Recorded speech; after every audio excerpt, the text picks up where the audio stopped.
I've gotten a lot of comments, both on the internet and in real life, that I seem very normal. Some people think I don't have Asperger's because I look so normal. I've been described as well-adjusted, articulate, capable, but what most people don't know is how much I struggle with behind the scenes. I have a lot of anxiety, depression, perfectionism, and being generally overwhelmed from trying to look normal 24/7, ignoring any distress I might be in from my Asperger symptoms.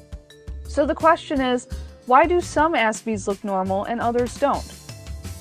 I think we're all taught how to be normal from a very young age. And this applies to, I think, everybody, not just people on the autism spectrum. And it depends on your upbringing, depends on the culture, but generally we're expected to act like everyone else, right? And I think the more practice that we've had, the closer to normal we might seem. So overall, people on the spectrum have to wear what I call a mask of normality to hide their autistic traits. And it's not always necessarily the bad traits. There are some natural traits that come about that some people might, for some strange reason, not want to see, like stimming, for instance. Like if there's a little kid who's overwhelmed and, they're at the grocery store and the lights and the noise are too much to handle, and they start spinning in circles and flapping their hands and stuff, like the parent will probably feel embarrassed because that looks kind of odd, right? So they'll probably train that out of the kid. But then how do they deal with things? It's like, this is the conundrum that we have, is like, there are certain things that we're just expected to hide, and the core problem is not fixed. We still have the core problem. The kid is still going to be overwhelmed, even more so if they can't stim, for instance. I also wanted to point out the fact that because a lot of Aspies deal with being overwhelmed so much more, from sensory overload, information overload, just being overwhelmed in general, that mask tends to slip off a little more often than the average person's mask of normality. And it makes sense. I mean, try acting normal when your senses are being completely bombarded. Like, picture you're standing right in the middle of a war, like a battlefield, and all this stuff is coming at you. Your first instinct is going to be to run or to fight. And it's really easy to freak out. And if someone's looking at you like, why are you acting so weird? You're like looking at them like, but do you not see what's going on?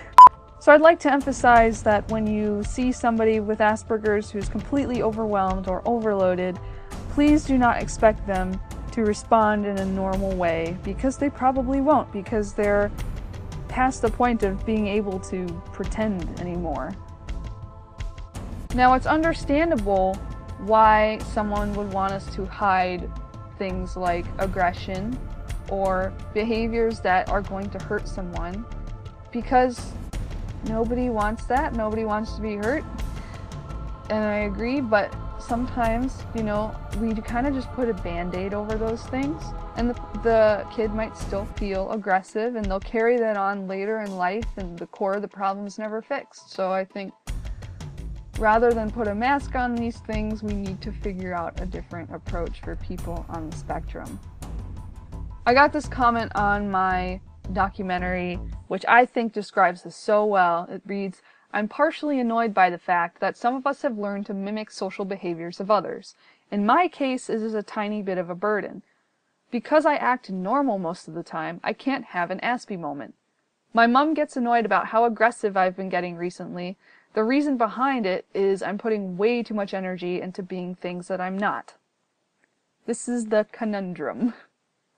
It's not that we're terrible people. It's not that we want to hurt other people or offend them in any way. We're just trying way too hard to act normal, and that's what I think causes a lot of the depression and a lot of the anxiety and a lot of the behavioral problems, is we're trying to fit into this box, and we don't want to fit into this box, but everyone wants us to. Now, my friend Katie, she brought up this really interesting outlook on this, is that the world's kind of like a stage, and we are all actors on that stage.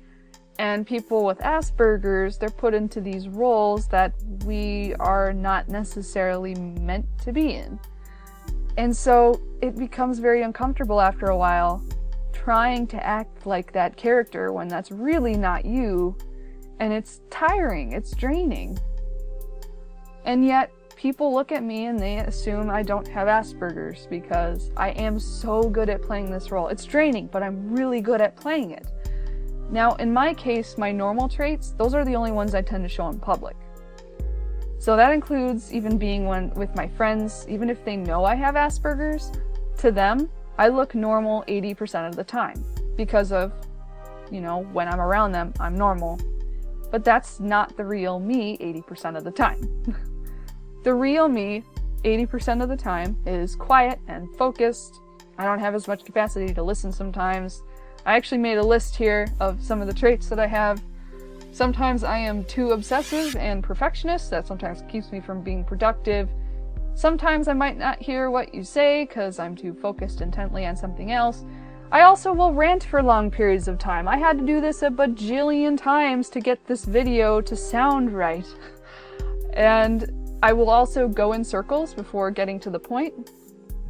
I will also sometimes mess up my words, and this also slips out publicly sometimes, and then I misinterpret it and it's embarrassing. Also, I misinterpret other people. I sometimes don't hear the whole message and I might miss something important. And I sometimes will misread emotions and it gets kind of weird. So this is why I prefer spending a great deal of time alone, because I don't want people to see all these things about me that they might not like. And I need a lot of rest from trying to act normal. Also, the only reason why I can look normal is because I make a realistic plan for social occasions and I prepare myself ahead of time. Even for this video, I prepared myself ahead of time. I've kind of got a rough transcript that I'm reading from, but I had to rant this out over and over and over before I can actually be articulate for the video.